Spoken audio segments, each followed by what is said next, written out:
Hello, Capcut ထဲကိုအရင်ဆုံးဝင်မယ်။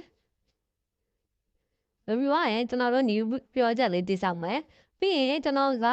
background ကိုအဖြူအောင်ထားချင်တာဖြစ်တဲ့အတွက်ကျွန်တော်စီမှာအတက်ပုံမရှိဘူးပေါ့နော်။အဲ့တော့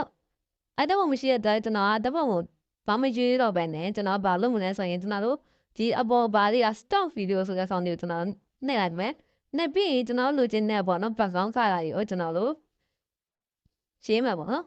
။ရှာမယ်ပေါ့နော်။ကျွန်တော်ရော white background ဆိုပြီးတော့ကျွန်တော်ရိုက်ထည့်လိုက်မယ်။တဲ့ပြီးတော့ဒီမှာသူ background color လေး background ပုံစံလေးကြာရမယ်။အဲ့ဒီခါမှာကျွန်တော်ကဘာကောင်းရေးမလဲဆိုရင်ဒီကောင်းလေးပဲရေးလိုက်မယ်။ပြီးကျွန်တော် edit လိုက်မယ်ပေါ့နော်။အဲ့ဆိုရင်ကျွန်တော်တို့ background အဖြူအောင်နဲ့ကောင်းလေးကြာလာတယ်ပေါ့နော်။ Okay အဲ့ဒီမှာကျွန်တော်ဘာထည့်လို့မလဲဆိုရင်ကျွန်တော်တို့ test ထည့်မှာပေါ့နော် test ထည့်မှာဖြစ်တဲ့အတွက်ကျွန်တော်တို့အောက်ဆုံးအတန်းကကျွန်တော်3ခုညမှာပေါ့နော် test ဆိုတဲ့ sound ကိုကျွန်တော်နှိပ်လိုက်မယ်ပြီးရင်ကျွန်တော် edit test ဆိုတဲ့ sound လေးနှိပ်လိုက်မယ်ပြီးရင်ကျွန်တော်ရေးလိုက်မှာပေါ့နော် hello everyone ပေါ့နော်ကျွန်တော်အဲ့ကောင်လေးရေးလိုက်မယ်ရေးပြီးွားရင်ကျွန်တော်ဘာလုပ်မလဲဆိုရင်ကျွန်တော် font တွေပါညာရေးလို့ရမှာပေါ့နော်ဒီမှာ free ပါတဲ့ font တွေတော်တော်များများရှိရပေါ့နော်အဲ့ကောင်လေးကိုကျွန်တော်တို့ projector လေးကိုရေးမှာပေါ့နော်ဒီကျွန်တော်ဒီကောင်လေးရေးလိုက်မယ်ပြီးကျွန်တော် style ဆိုတဲ့ sound ကိုသွားမယ်သွားပြီးရင်ကျွန်တော်တို့ဒီမှာကိုလိုချင်တဲ့ style လေးပေါ့နော် color လေးတွေကိုကျွန်တော်တို့စိတ်ကြိုက်ကျွန်တော်တို့ပြောင်းလို့ရရပေါ့နော် just ကိုကျွန်တော်အမေအောင်ထားပြီးတော့ကျွန်တော်ဖြီအောင်လေးထားလိုက် okay ကျွန်တော်ဒီအားလေးထားရအောင်ပေါ့နော်နောက်ပြီးကျွန်တော်တို့ဘာဆက်လုပ်မလဲဆိုရင်ကျွန်တော်တို့ကဒီလိုပုံစံဆိုရင်သူကပုံတေးတွားနေမှာပေါ့နော်ဒီလိုပုံတေးတွားနေမှာကျွန်တော်အဲ့လိုမသားစေချင်ဘူးအဲ့ဒါကျွန်တော်ဒီ test ကိုနှိပ်လိုက်မယ်နှိပ်ပြီးကျွန်တော် animation ဆိုတဲ့ font ကိုကျွန်တော်တွားလိုက်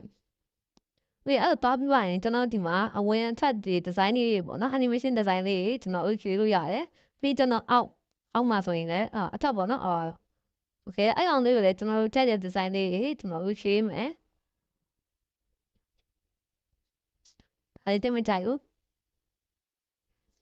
တော့ဒီကောင်လေးယူလိုက်ကဲအစနဲ့ဆိုကျွန်တော်ပြန်ကြည့်လိုက်မယ်ကဲဒါဝင်လာတယ်ဒီကစားရင်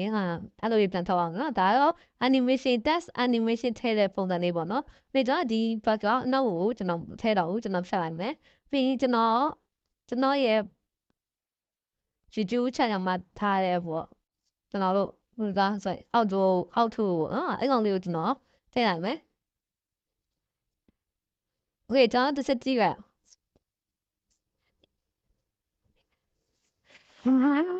okay ဒါလေးရပါတော့ဒါပေမဲ့ကျွန်တော်နောက်ထပ် test တစ်ခုလေးထည့်မယ် okay အဲ့တော့ဒီမှာ lesson 3ပေါ့နော် lesson 3ဆိုပြီးတော့ထည့်ရလိုက်မယ်အဲ့ပြီးရင်ဒီခါကျရင်ကျွန်တော် style လေးကိုနည်းနည်းလေးတောင်းကြည့်လိုက်ပါနော် okay ကျွန်တော် y အောင်လေးတောင်းလိုက်မယ်တောင်းပြီးတော့ကျွန်တော်တို့ဒီမှာ animation ပေါ့ animation ကိုလည်းကျွန်တော်တို့ထည့်မယ် okay ကျွန်တော်တို့အားလေးထည့်လိုက် okay ဒါလေးထည့်လိုက်မယ် okay သူကနေရာလေးနဲ့ကတ်နေကျွန်တော်အောက်လေးထားလိုက်မယ်နော်ဒီကောင်ပြီးကျွန်တော်အောက်ပေါ့နော်အောက်မှာဆိုရင်ကျွန်တော်တို့ဒီ design လေးထားတယ် okay ချစ်ပေးလိုက်မယ်ပြီးရင်ကျွန်တော်တို့ပြန်ကြည့်လိုက်မယ်ပေါ့နော်